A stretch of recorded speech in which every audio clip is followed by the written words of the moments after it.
On an otherwise ordinary day, the nation was stunned by a development that no one saw coming. The air was thick with disbelief as news broke across television screens and social media feeds, sending shockwaves through communities large and small. The sudden removal of Police General Nicolas Torre III as PNP chief caught even seasoned political observers off guard. Torre, a respected figure in law enforcement, had only recently taken the helm, and his leadership was seen as a potential turning point for the Philippine National Police. Yet, after just 3 months in office, his abrupt exit left many questions unanswered.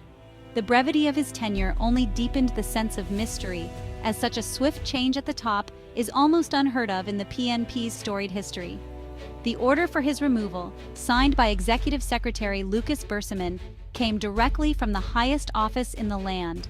The signature on the document was a stark reminder of the power wielded by the executive branch, and the gravity of the decision was not lost on the public. There was no advance warning, no whispers in the corridors of power, just a swift official announcement that left even insiders scrambling for answers.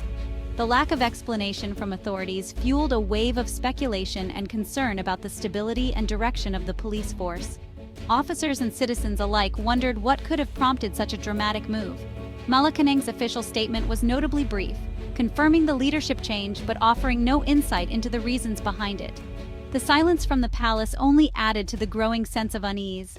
Torre himself chose not to speak to the media, leaving the building in silence and avoiding reporters' questions. His refusal to comment deepened the mystery, fueling rumors and theories across the nation. Local government secretary Yonvic Remula later confirmed the removal, describing it as a difficult but necessary decision. His words, carefully chosen, suggested that there were underlying issues at play, issues that the public could only guess at. Remula's comments hinted at deeper problems within the force and the possibility of a new direction for the PNP. Analysts speculated about internal conflicts, policy disagreements, or even political maneuvering behind the scenes. The public was left to wonder, what could have prompted such a drastic and unprecedented move? Conversations buzzed in homes, offices, and on the streets as people tried to piece together the puzzle. Was this the beginning of a major shift in law enforcement leadership, or simply a response to unseen challenges? The history of the PNP is filled with changes, but rarely one as abrupt and enigmatic as this. For now, the real story remained hidden from public view, leaving the nation waiting anxiously for answers. As the city lights flickered on and the news cycle continued, one question lingered in everyone's mind. What really happened to PNP Chief Torre? In the aftermath, Malacañang moved to control the narrative. The palace confirmed Torre's relief, emphasizing it was the president's prerogative. The order, signed by Executive Secretary Bersamin, underscored the gravity of the decision. No lower official could have made this call. It was a top-level move. The administration's message: this was a calculated, not chaotic transition. By withholding specific reasons, the palace kept the public guessing and speculation high. This strategy allowed the government to frame the story on its own terms. Eventually, spokespersons described the move as a standard administrative procedure. They stressed that such changes are part of governance, not a crisis. The focus shifted from why to what's next for the PNP. The administration wanted to project stability and control. The real reasons, however, remained just out of reach. The country was left to read between the lines. General Nicolas Torre III's short time as PNP chief was anything but quiet. In just a matter of months, his leadership was tested by a series of unprecedented high-profile events that would have challenged even the most seasoned police officials. Perhaps the most headline-grabbing moment of his tenure was when he led the high-stakes operation to serve an international warrant on former President Rodrigo Duterte. This was a politically charged mission, watched not only by the nation but by the entire world, as it put the Philippine police force in the global spotlight. Torre's ability to remain calm and decisive under immense pressure was on full display. He coordinated his team with precision, ensuring that every move was calculated and every risk was managed. He also spearheaded the controversial and highly sensitive search for Apollo Quiboloy, a case that drew intense media scrutiny. Drawing on his engineering background, Torre personally helped strategize the complex operation, mapping out logistics and anticipating obstacles. Unlike many who came before him, Torre was known for being hands-on. He was often seen in the field with his officers, not just issuing orders from behind a desk, but actively participating in operations and investigations. This proactive, boots-on-the-ground style earned him deep respect within the ranks. Officers admired his willingness to share in the risks and challenges they faced daily. These high-profile actions quickly defined his public image. Torre was seen as a bold, engaged leader who was unafraid to take on the toughest assignments and address the public directly during times of crisis. He tackled sensitive and difficult assignments head-on, never shying away from controversy or responsibility, even when the stakes were at their highest. Despite his brief tenure, Torre left a memorable mark on the PNP. His leadership style and the events he navigated will be remembered for years to come. His approach was dynamic and direct, setting him apart from his predecessors. Torre's willingness to innovate and challenge the status quo made him a standout figure in the force. But such a bold style can sometimes clash with the rigid systems and traditions of police bureaucracy. Not everyone was ready for his brand of leadership. His rise to the top was meteoric, and so was his fall. The same qualities that made him a star also made him a target for controversy and criticism. The nation watched closely as his story took an unexpected turn, leaving many to wonder what could have been if his tenure had lasted just a little longer. Amidst the tension and high stakes of his role, Torre surprised many by stepping into the ring for a charity boxing match. It was a rare sight, one of the country's top police officials trading his uniform for boxing gloves, all in the name of a good cause. His opponent was none other than Sebastian Bas Duterte, the acting mayor of Davao and son of the former president. The match drew plenty of attention, not just for the personalities involved, but for the playful rivalry it represented. The event, called Tapang at Malasakit, was less about fierce competition and more about bringing people together. It was a spectacle, filled with laughter, cheers, and a sense of unity that transcended politics and positions. Torre technically won by default, but the real victory was in the way he connected with the public. The match became a masterstroke in public relations, softening his image and making him more approachable. For many, seeing Torre smile and interact with the crowd was a refreshing change from his usual stern demeanor. It showed that behind the badge was someone who could laugh, joke, and relate to ordinary people. Even President Marcos Jr. couldn't resist joining the fun, jokingly calling Torre a boxing champion in front of the crowd. The light-hearted banter between the two leaders was a highlight of the event.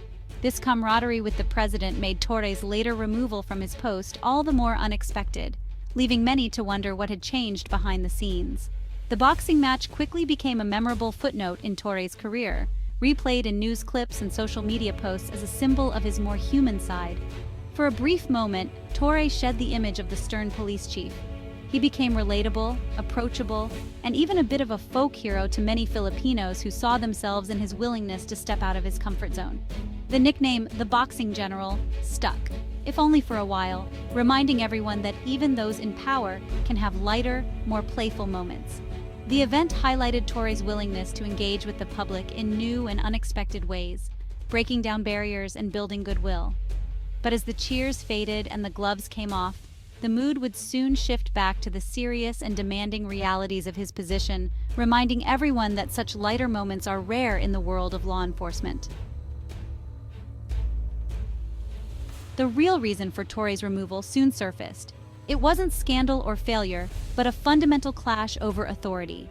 Secretary Romulo revealed Torre had defied an order from Napolcom, the civilian body overseeing the PNP. Napolcom's role is to ensure accountability and proper personnel management. Torre's refusal to follow a standard directive on officer reassignment was seen as insubordination. This act challenged the established chain of command. The administration viewed it as a serious breach of protocol. The message, no one, not even the PNP chief, is above civilian oversight. Torre's defiance forced the government's hand. His removal reinforced the non-negotiable authority of Napolcom. The government framed Torre's removal as a defense of the chain of command. Secretary Romulo stressed that institutional hierarchy must be respected. No official, regardless of rank, is above the rules. The law and order within the PNP depend on discipline from the top down. Defiance at the highest level could erode authority throughout the force. The move was a preemptive step to maintain discipline and order. all officials serve at the president's pleasure. Trust is essential. Torre's challenge to oversight made his position untenable. The action was not punishment but a necessary correction. The administration sent a clear message: rules and civilian control come first. Despite his removal, Torre's public service career wasn't over. Malacañang quickly offered him a new government post, signaling continued trust from President Marcos Jr. Both Secretary Remulla and Undersecretary Castro confirmed the president's high regard for Torre. The new role remains undisclosed, fueling speculation about his next move. Torre's skills as an engineer and police officer open many possibilities. The offer reframed his exit as a reshuffle, not a total dismissal. It allowed the administration to retain his talents while upholding institutional authority. For Torre, it's a chance to start anew in a different capacity.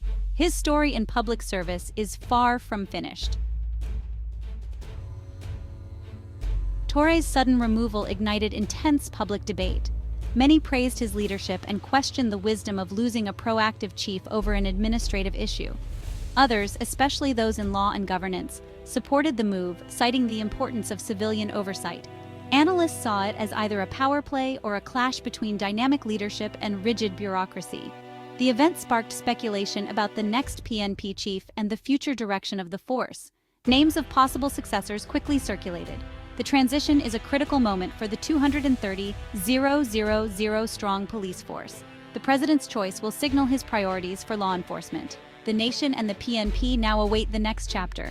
The stakes for stability and reform are high. Torre's removal marks a turning point for the PNP. The next chief will operate under a firmly reasserted civilian authority. The message, discipline, and respect for the chain of command are non-negotiable. The leadership change brings uncertainty, but also a chance for reform. The new chief must steady the force and restore morale. Torre, meanwhile, awaits his next assignment, his experience still valued. His future role will likely avoid direct conflict with oversight bodies. This episode is a lesson in balancing leadership with institutional process.